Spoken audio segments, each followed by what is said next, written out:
In the world of Bayou Blood, monsters are not born from ancient curses or folk forgotten lands. They're created. And at the center of their nightmare stands one woman. Doctor, she's a doctor, a mother, and a predator. All three. And this is the story of Dr. Sheryl Brown, also known as Dead Claw. So before the chaos consumed Bayou Mounds, Dr. Sheryl Brown lived a disciplined life. Respected physician living in Bayou Mounds, Louisiana, which is a fictional city, and the mother of Derek Brown, one of the central protagonists of the Bayou Blood universe. But Cheryl was never, written as a simple background character. She would, eventually become one of the most important and dangerous figures in the entire series. So together, Derek and Cheryl become known as, I call him Savage. That's Derek Browner's son, and Deadclaw, a mother and son duel, pulled directly into the center of a supernatural war. But what makes Cheryl fascinating is that her transformation never erased who she was. She did not come mindless. She did not lose her intelligence. She evolved. The downfall of Bayou Mounds began with the DoD, Department of Defense laboratory, hidden, on the outskirts of the city. They called it the Mound. The facility housed, a classified super soldier program involved in experimenting with werewolf DNA.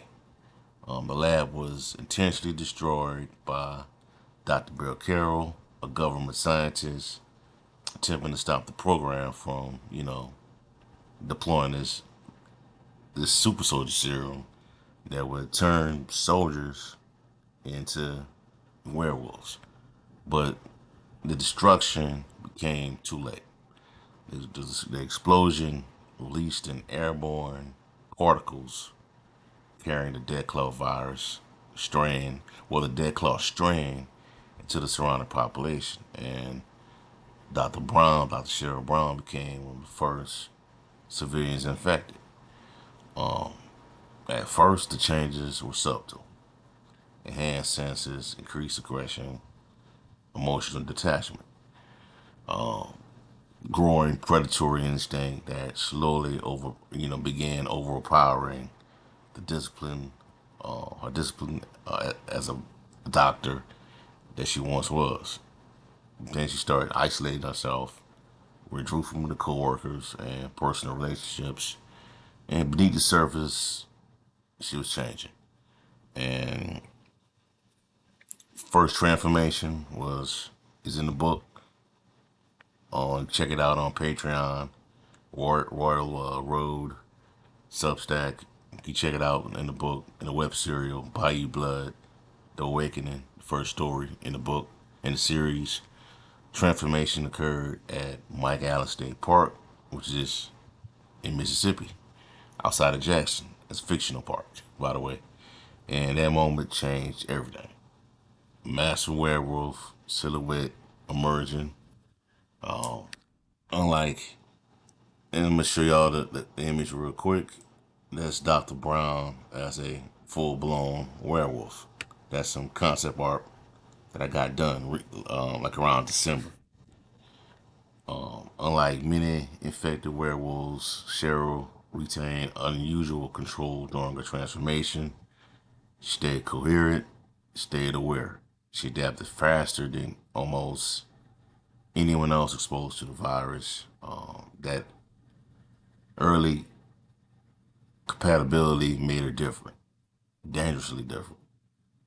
And soon after that, she became linked to the hive structure controlled by Monica Scales, the alpha werewolf, if you want to call it that, the top werewolf of all of them, of the pack. She was the first to become infected and bonded with the virus. And then Cheryl got infected and some few others. And under her watch, under her control, they automatically came to her. She embraced it. Then Cheryl went ahead, due to being a voice, the Monica's voice, put her in the trance. She infected her own cousin, Karen Stewart. And together, Cheryl and Karen, together, they rose through the hierarchy and became the enforcers of the pack, which is two of the most brutal werewolves during that time that did a lot of killing, for real. So this is where, Bayou Blood separates itself from traditional werewolf stories. It's not a victim trapped inside a monster. Cheryl, talking about Dr. Brown, she becomes an active participant in the growth of the pack. But this is why Cheryl was so dangerous. She retains tactical awareness during transformation. A lot that allows her to think, coordinate, and adapt in combat. And her, medical background makes her even more lethal. She understands autonomy. She knows where to strike. She knows how much damage the body can take. Her attacks are precise, efficient, clinical. So that combination of intelligence and brutality transforms that claw into one of the most dangerous Lycans in the Bayou Mound, the Bayou Blood universe.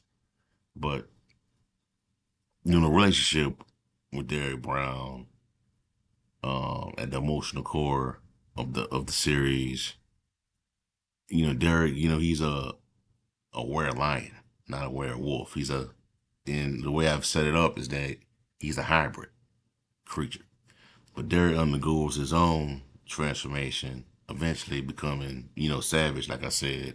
And that would be a character, dossier character breakdown on him as well, coming soon. But he is the first known warline. But while Derek struggles to hold on to his humanity, Cheryl walks a darker path, So their bond, becomes strained by secrecy, violence, and conflicting views about survival. And yet, despite everything, they still, care about each other. So that tension becomes one of the strongest elements of the series. Because underneath, the claws and the violence, they're still family. So it's a mother and son duel fighting monsters, pretty much. That's what this is mainly about. What Dead Claw and Savage is about. But um, she is not a traditional hero, superhero, or a traditional hero. Period. She's not a conventional villain either. She exists morally in the gray space. She kills, she manipulates. This is in the beginning. She killed, manipulate, and deceives. But in her mind, every decision is rooted in survival. She believes the world rewards predators and punishes hesitation.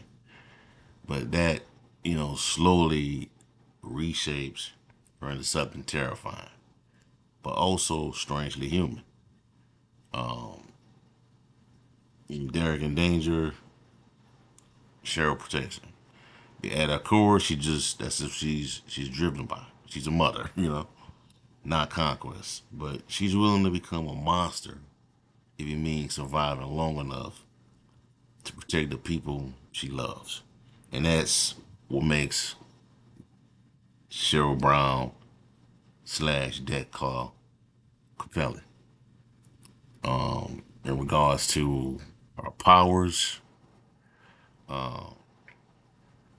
This is another image right here.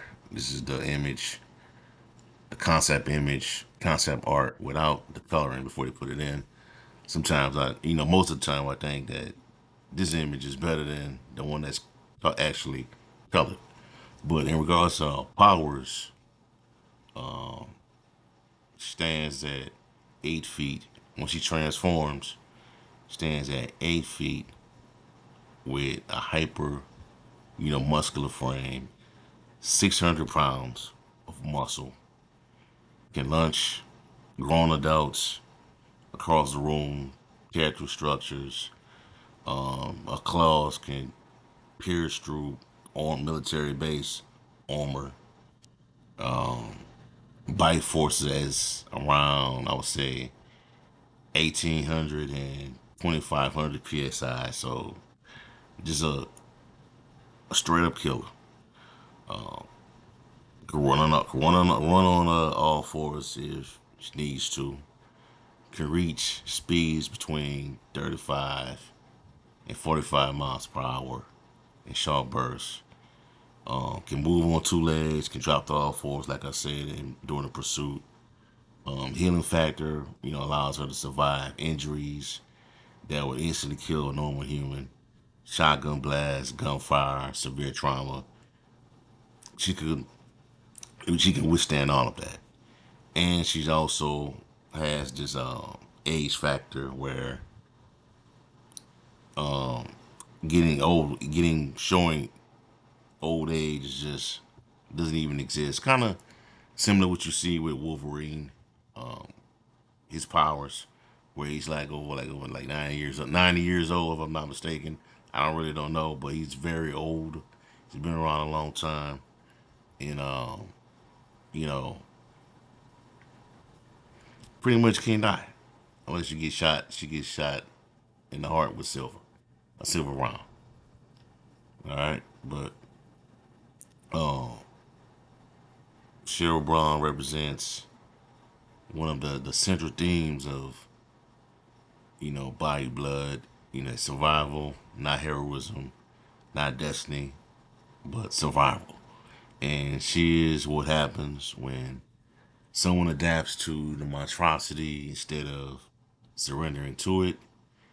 She walks the line between a human and a predator, but between protector and executioner, and that's where the line. That's the line where the story truly lives. In Bayou Blood. But this is what Sheryl Brown is: a doctor, a mother, and a survivor, and one of the most deadliest creatures within inside Bayou Mounds and in the Bayou Blood storyline. The top characters, along with her son, but that's pretty much it. You know, uh, this is based on a web serial that I've produced online on Patreon called Bayou Blood. And check out the first story. It's free on Patreon, Royal Road. Link will be in the description box of this video. And you can find out, how everything transpired. It's 22 chapter story. Sign up, become a paid subscriber. Sign up, become a free one, and check out sample some of the stories. The first two books in the Body Blood universe are free.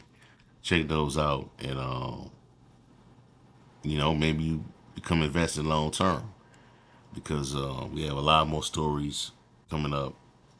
That's right now we're in seven. We're 7 stories in. Going to be 8 around June, but right now we're 7 stories in. So a lot to get into with this character and where it's going to go from there. But this is a character breakdown of Dr. Sheryl Brown of Bayou Blood. Please subscribe to the channel, like, comment, subscribe. I'm out.